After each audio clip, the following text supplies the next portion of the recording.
Halo Sobat Finansial. Pernah nggak sih, kalian bertanya-tanya, kenapa teknologi secanggih Artificial Intelligence atau AI belum bisa meramal pasar saham dengan akurat? Padahal, AI sudah digunakan di banyak bidang lain, bahkan bisa memprediksi cuaca hingga mengalahkan manusia di permainan strategi seperti catur. Tapi, kenapa pasar saham masih jadi tantangan besar? Nah, di video kali ini, kita akan bahas tuntas. Mulai dari bagaimana AI bekerja, batasannya dalam memahami kompleksitas pasar saham, hingga cara kita tetap bisa mengambil keputusan finansial yang bijak, tanpa terlalu bergantung pada teknologi ini. Jadi, pastikan tonton sampai habis.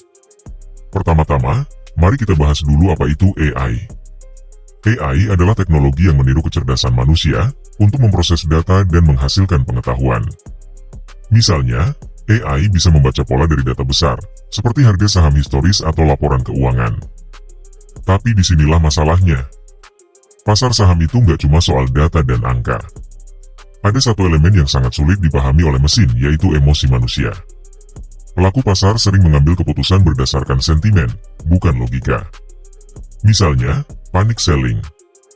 Ketika berita buruk muncul, banyak investor langsung menjual saham mereka, walaupun secara fundamental perusahaan itu masih baik. Reaksi emosional seperti ini sulit diprediksi, bahkan oleh algoritma AI yang paling canggih sekalipun.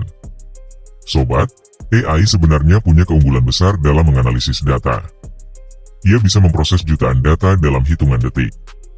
Tapi, data ini biasanya hanya mencakup informasi terstruktur seperti laporan laba rugi atau grafik harga.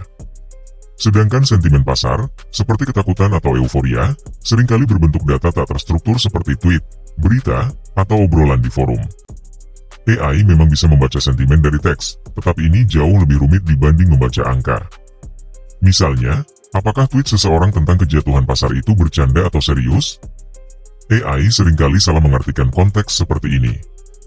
Nah, ada lagi tantangan lain, yaitu sifat pasar saham yang dinamis. Harga saham dipengaruhi oleh banyak faktor eksternal yang berubah-ubah, seperti kebijakan pemerintah, kondisi ekonomi global, bahkan perang. AI sulit memprediksi hal-hal tak terduga ini. Nassim Nicholas Taleb dalam bukunya The Black Swan menyebutkan bahwa kejadian yang sangat jarang terjadi tapi berdampak besar seperti pandemi COVID-19, bisa mengacaukan prediksi apapun, termasuk prediksi AI. Jadi, meskipun AI bisa memberikan gambaran umum, ia belum bisa menggantikan intuisi dan pengalaman manusia dalam memahami pasar saham. Inilah sebabnya, kita belum melihat teknologi AI yang benar-benar bisa meramal pasar saham dengan sempurna. Tapi, bukan berarti AI nggak berguna di dunia finansial.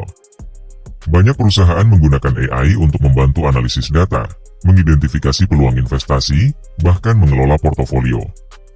Contohnya, robo-advisor seperti Bibit atau Ajaib yang menggunakan algoritma untuk merekomendasikan investasi berdasarkan profil risiko pengguna. Ini adalah salah satu aplikasi AI yang sangat membantu investor pemula. Namun, sobat tetap perlu berhati-hati. Mengandalkan AI tanpa pemahaman dasar tentang investasi bisa membuat kita mengambil keputusan yang kurang tepat. AI hanya sebaik data yang diberikan kepadanya. Jika data yang dimasukkan tidak lengkap atau bias, maka hasil analisisnya juga bisa menyesatkan. Oleh karena itu, penting bagi kita untuk tetap kritis terhadap rekomendasi AI. Lalu, bagaimana caranya kita bisa memanfaatkan AI tanpa terlalu bergantung padanya? Pertama, gunakan AI sebagai alat bantu, bukan pengganti.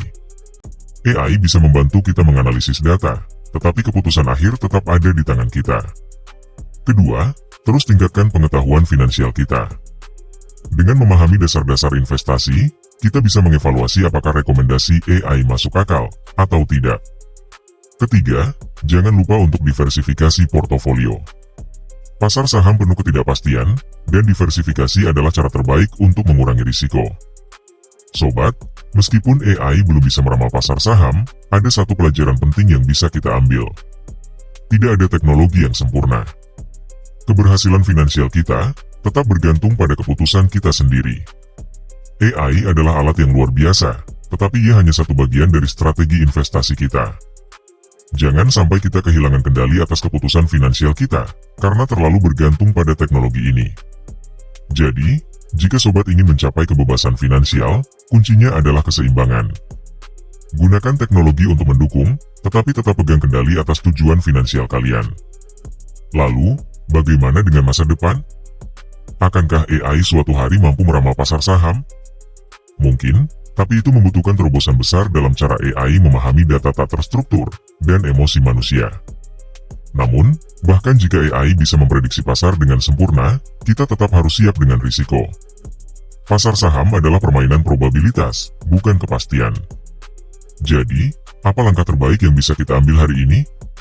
Fokuslah pada hal-hal yang bisa kita kendalikan, seperti disiplin menabung, berinvestasi secara rutin, dan belajar terus-menerus. Dan yang paling penting, jangan pernah berhenti belajar. Dunia finansial selalu berubah, dan pengetahuan adalah investasi terbaik yang bisa kita miliki. Di akhir video ini, ada satu pesan penting yang ingin saya sampaikan. Teknologi seperti AI adalah alat yang hebat, tetapi keputusan terbaik datang dari kombinasi data, intuisi, dan pengalaman. Jadi, tetaplah bijak dalam mengambil keputusan finansial, dan jangan lupa untuk selalu memperbarui pengetahuan kalian tentang investasi. Jika sobat merasa video ini bermanfaat, jangan lupa untuk like dan share ke teman-teman sobat yang juga tertarik dengan dunia investasi dan teknologi. Dan kalau ada pertanyaan atau topik yang ingin dibahas di video berikutnya, tulis di kolom komentar, saya akan dengan senang hati membahasnya untuk kalian. Terakhir, jangan lupa untuk subscribe channel ini dan nyalakan lonceng notifikasinya, supaya sobat tidak ketinggalan informasi terbaru tentang dunia finansial. Terima kasih sudah menonton. Semoga perjalanan kalian menuju kebebasan finansial semakin lancar. Sampai jumpa di video berikutnya, dan tetap semangat berinvestasi.